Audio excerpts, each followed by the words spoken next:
Hi guys, Shouvik here. Welcome back to our YouTube channel. So today we will solve another question from Leetcode. So let's get started.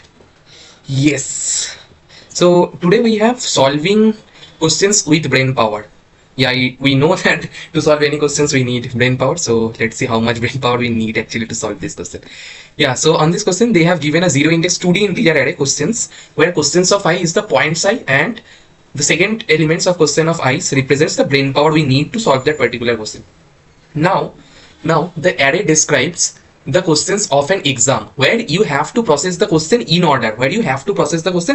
In order means that is starting from the question 0. So any exam when you are going to attend, the question should be an order. Like first question should be at first, then second, third, and we have to attend the question in the order they have given to us, right? And the second thing is and make a decisions whether to solve or skip each question. And we know like we might be able to solve that question or we have to skip this question. Solving the question I will earn you points I, and if you are able to solve the question, and if you decided to solve a question at index I, you will earn a points of points I and points I points, but you will unable to solve each of the next brain power I question. So it is something like this. So if you are standing at 0, if you are solving the questions at 0th index wherever I is 0, so if you are going to solve that, you are going to get points of 0 points for sure, but your brain needs some rest. So that you are going to solve next questions is brain powers of I. That is next, what is the value of brain powers of I? To basically we need the brain power, let's suppose 2 or 3 to solve the question which is at index 0, right? So we are going to take rest for brain powers I number of days. Next brain powers of I number of questions we are not going to solve. So next brain powers of I number of questions we are not going to solve. We are skipping those. So for an example they have given, so if question 0 is solved, you will earn 0.3. So we are going to get this 0.3 value, that is for sure, but you will unable to solve question 1 and 2. So question 1, so this question you are not able to solve, and this question also you are not able to solve because you have utilized a brain power of 2. So you need to take rests, just skipping these two questions to solve. You need to provide rest to your brain by skipping next two question, by skipping next two questions. So more specifically, generally we have to skip brain powers of I number of next questions, right?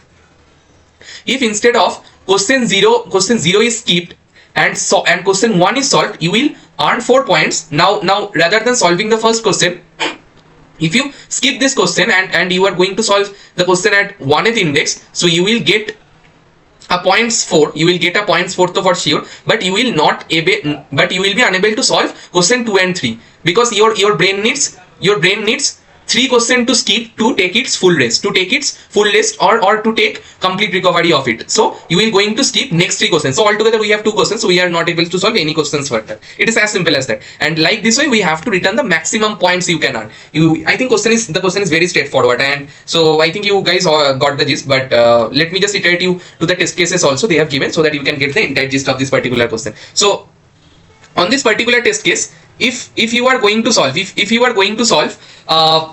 the first question, that is at question at index 0, so you will get 0.3, you will get 0.3 points for sure, but you are not able to solve these two questions. You have to skip, and post that you are again going to solve this question. You are going to solve this question. So how many points you total got? From here 3 and from here 2. So total got you 5, and you can read the things they have provided. Earn 3 points will be earn 3 points, solve question 0, earn 3 points, will be unable to solve next 2 questions, that is we just saw, unable to solve question 1 and 2, solve question 3, earn 2 points, right? And the total points we earned is 3 plus 2 is 5. There is no other way to earn 5 or more points. That is the maximum points you can earn. Now on these test cases, the maximum points can be earned by solving question 1 and question 4. So you can solve this question, you will earn a points of 2, and you will going to skip next 2. And post that you are going to solve this question. So total points is 5 plus 2, that is of 7, and so that's the reason we are getting our output as 7. And you can try for other possible cases, you are not going to get more than 7 points. Yes, the question is as simple as that, guys. And the constant is like in the range of 10 to the power 5. So you have to think something like of n or n log n type of complexity. Yes, so that's all about that question. Now what is actually the first thing process is coming to your head. The first thinking is going to be come to your head.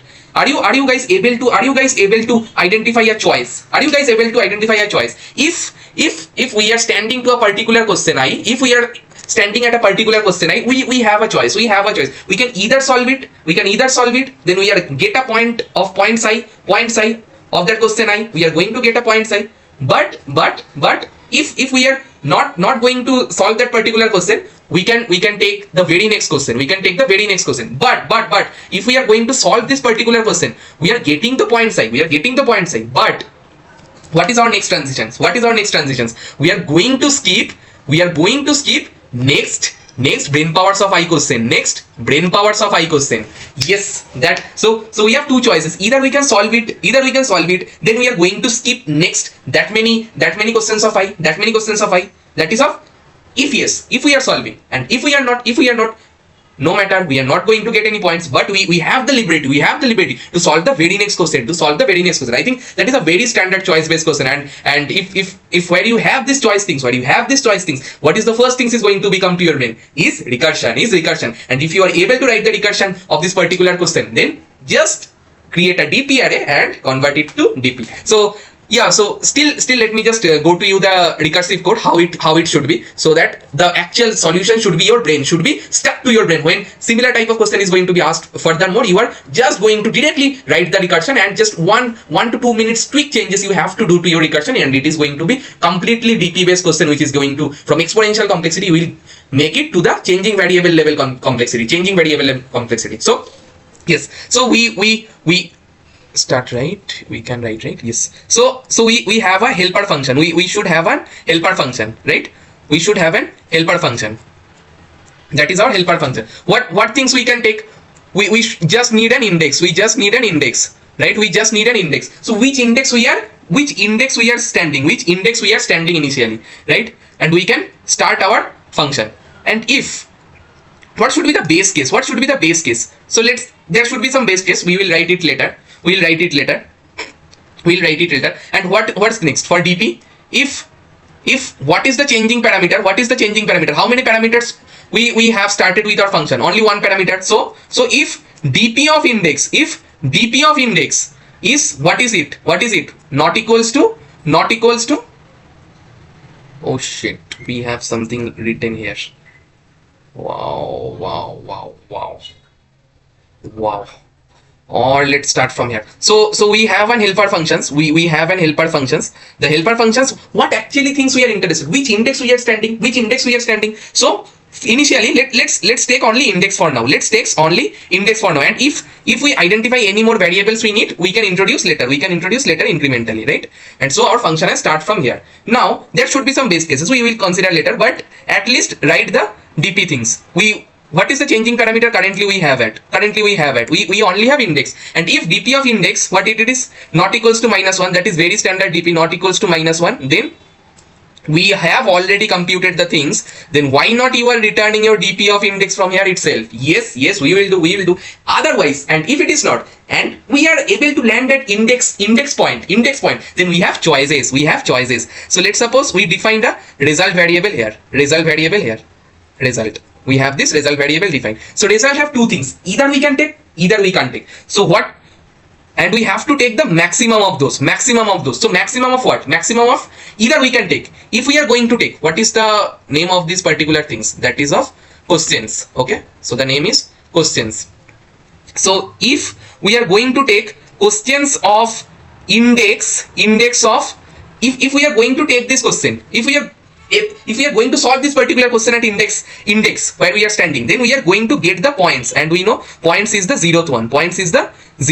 Right? We are going to get this point, and we are calling our helper function, plus we are calling our helper function to where we are calling to next. What is our next index calls? We have to skip now. So our next index is going to be where my current index is, plus questions of index, right? Questions of index of what is the jump value? Index of what? Index of 1, right? We need to make our brain, we need to rest our brain at least this time. So which index we can get? Plus 1. plus 1, the very next of that, that is the for sure, because if we are at 0th index, so 1 we can't choose, 2 we can choose, we should be choose from 3. So that means what is the quotients of index of 1? That is the brain power. Plus 1, plus from plus 1 we can have the liberty to solve. We have the liberty to solve. Else, so that is the take case. That is the complete, like that is the complete take case. We take it and we are jumping our functions to this point, right? So that is our take case. And if we are not taking, then so that is very simple. Whatever the index the function has invoked, we are just going to very next index plus 1. Just we are going to get to index plus 1, that is of just next index. So we can take the maximum of those, either take or either not take. And finally before returning we should update our DP. We should update, shit yaar, this pen has almost dead actually. DP of index, we have to store our result. We have to store our result. And finally we should return our result. As simple as that, guys. As simple as that, this question. The DP is as simple. I think if you are able to write the recursion, your 97 to 98% job has done. Now we just have to memorize the things and put it in the variables and return. Now I think we have left with base cases. So what is the base case? Tell me guys. So if at any particular points my index is greater than or equals to my n value, n is the size of my quotients, then on that point do we have any points to calculate further? No, we will return a 0. Yes, it is as simple as that, guys. So now let me just quickly iterate to you guys to the code. I have written the exact same things. N is the length of my quotients.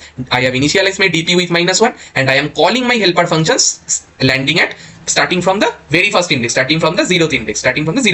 And what is the base case? If at any particular points, if my index is greater than equals to n, then we are not able to take any more questions to solve. What is the then points we will get? We will not going to get any points. We can return a 0 from straightforward from that. And if any DP of index is previously solved, then no need to resolve it again. Just return DP of index, as simple as that. And else we have this take and not take case. If we are taking, we are getting these points, and we are skipping to index plus question of index of 1 plus 1. We just explained this. And if we are not taking, we are just going to jump on the very next index. And we are also memorize the things to our DP index of results, and we are returning our DP of results. It is as simple as that, guys. And now quickly discuss the time complexity of this particular question. So time complexity, what is it? If we are using DP, then it is going to take, what is the changing parameter here? The changing parameter is only index. What is the maximum size of index? It is big of n only. So your time complexity is big of n. For this particular solution. And what is the space? We are going with a DP array only. So the space complexity is big of n only. I am not considering any auxiliary space of the recursion. But if you want to, if your interviewer asks to consider the auxiliary space complexity, then also you can consider like auxiliary space complexity is again of how much? Big of n only, because at max this can go a depth of big of n. The recursion depth can go to as big as big of n. But yeah, if just tell me on tell the interviewer on the Uber level that the recursion space can go as big as big of n, because we are pushing the elements of index size, so it can go. But generally if you are going to get till this point the solution, your space is only you can consider the space of that DP array you are carrying. Other space you can neglect. The auxiliary recursion stack space you can neglect. But tell me explicitly to the interviewer, that is going to obviously add a cherry to your interview. So please explicitly mention every loop counts you have done to the to your code, like line by line, every lines actually you have written. Just put the time complexity on that levels, that granular level. That is going to put you, basically make you to the other candidates in the exception level. Yeah, please do that. And so that's it for this question, guys. It is, I have to say, it is not a medium level question. It is kind of an easy level question only. And if you know DP, and if you don't know DP, then you just have to learn. And then also it is quite easy level question, I have to say. Yeah, and that's it for this particular question. And if you guys are able to understand till this point, I guess you guys know what you have to do. You have to subscribe to our channel and please turn on the notifications, so that when we are going to live with our next video, you will get the notifications of that particular video as earliest as possible. So that's it, guys. That's it for today. Bye.